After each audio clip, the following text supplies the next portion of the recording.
A mass shooting is when 4 or more people are shot in one location at around the same time. That's at least how the Gun Violence Archive, or GVA, defines it. Based on their data pool, there were 656 mass shootings in America in 2023. That number has risen steadily since 2014, when they began logging data. Of course, the reason for this rise and how to curb it is a matter of hot debate. Some say tighten gun laws. Some say people need gun rights to protect themselves now more than ever. We won't enter into that debate today. Instead, we'll explore with returning guest Dr. Jingduan Yang how antidepressants, namely selective serotonin reuptake inhibitors or SSRIs, could factor into violent behavior and even mass shootings. Dr. Yang is a psychiatrist and integrative medicine doctor of many years' experience who combines Western medicine with traditional Chinese medicine. We'll hear his insights into when antidepressants can be helpful and also when they can do more harm than good. And we'll look at non-drug treatments like transcranial magnetic stimulation, ketamine, and acupuncture that Dr. Yang uses in his own practice. Welcome to Vital Signs, where we learn how to get healthier from all angles, from the biochemical and nutritional to the things we do that nourish our minds and our souls. I'm Brendon Fallon. Dr. Yang, thank you for joining us on Vital Signs again.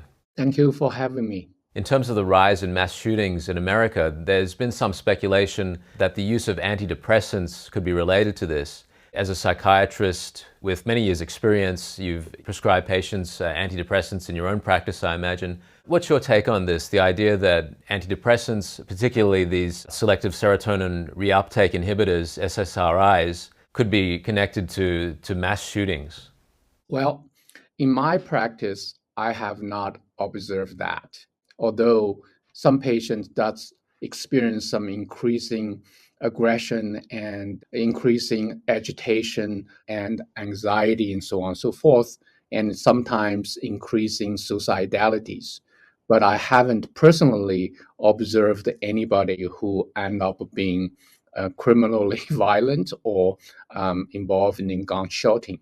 However, theoretically, it is possible, and I have read a number of case studies which patients are involved in the horrific homicides, which seem to be directly associated with use of antidepressants, SSRIs in particular. I see. Is there a particular example that comes to mind of that? I think Dr. David Healy, who is the expert in this area, had testified, being involved in many criminal cases. And one of the cases he was talking about is a patient was given 50 milligrams Zoloft and had a very bad reaction with increasing thoughts of suicides and homicide ideations. And the doctor made a note that never ever gave this patient SSRIs. However, a while later, the doctor was on vacation and the doctor covered the patients and didn't pay attention to that note and given the patients the SSRI again, and the patients got increasingly agitated, thought the dosage wasn't enough, and he doubled it. And that morning, he actually ended up killed his wife. That's a really shocking example, and I guess that just shows how terribly things can go wrong if patient information isn't communicated properly and a thorough understanding of a patient's history isn't known. There are studies about the link between violence and antidepressants, SSRIs in particular. It seems to say that statistically about 3% of the possibility and 97% seem to be okay. The problem is we don't know who is going to among that 3%. I think there are several factors we have to consider when we prescribe SSRI to a patient. And perhaps all the more important to consider these things when we know that young people and even children are being prescribed antidepressants these days. Dr. Yang, what other factors do you see coming into play if someone is taking antidepressants that might incline them toward harming themselves or harming others? Well, first of all, depression is a syndrome, meaning there are a number of different causes contributing to it. And there are a number of factors involved. Very often, multiple factors are involved. The antidepressants like SSRI is based on very simplistic hypothesis that depression somehow is due to the deficiency of serotonin activities in the brain. And therefore, by increasing serotonin activity, it will improve depression. If patients' depression is not because of deficient serotonin, by giving SSRI could cause problem. And also everybody metabolize medication differently due to the genetic reasons. Therefore, there is a dosage issues. Some people need a higher dosage to have effects. Some people need less dosage to have effects. Number three is that the SSRI is inhibited the reuptake of serotonin. Let's understand how SSRI works. SSRI works by artificially inhibiting the transporter of serotonin. After serotonin being combined with receptor, does it work? The transporter took the serotonin back and to store it in the presynaptic area. So then it can be used again. So that means it's almost like we go to work every day and then we come home and we go to work next day. But we depend on a car to transport us to the work. And what does SSRI do is actually to stop the car.